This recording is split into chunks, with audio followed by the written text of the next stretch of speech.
Sıkıntıyı anlatmaya gerek yok ki. Adam vurdu, bilgisayarı kırdı. Milletin hali ne olacak? Bir yetkili gelsin diyor. Polis diyoruz, adam polis çağırıyor. En sonunda son noktaya geldi, sonra geldi polis. Bundan sonra ne yapacağız? Ha, içerinin halini görüyorsun. Kapıyı kırdılar. Bilgisayarları kırdılar. Ne olacak bizim bunların hali? Alacağı 600-700 kişi, burada 2000 kişi falan var. Ne yapacağız? Kime derdimizi söyleyeceğiz? Ha, yetkililer haber ediyoruz. Bu işe bir el at. Başka da söyleyeceğim yok.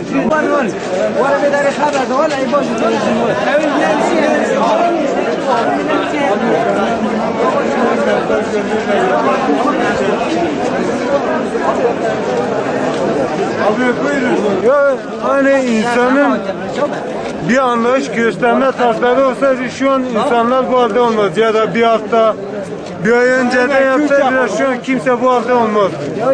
İlgi göstermiyor. Yok, ilgilenmiyorlar. Gerçekten. Oy vakti geldiğinde gelirse oy vereyim şeklinde insanı kendiler çekiyorlar. İşleri bitince de sırtını verip gidiyorlar. Şu an içerideki devlet memuru ilgi göstermiyor. Neden? Çünkü belli ki yeri rahat. O yüzden kimse ilgi göstermiyor. Adamda şu an içeride yaşlı bir adam amca var ve kalbi durmak üzere. Ama yine ilgi gösterilmiyor. Yok gerek yok yani.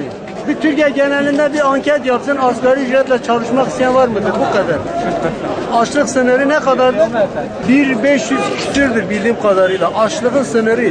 Bak millet 800 lira için toplanmışlar. Hepsinin çocuk çocuğu var.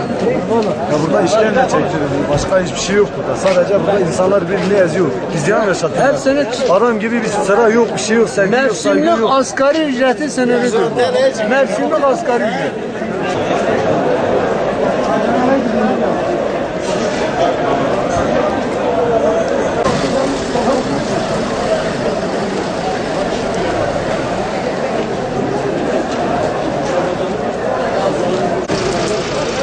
Ya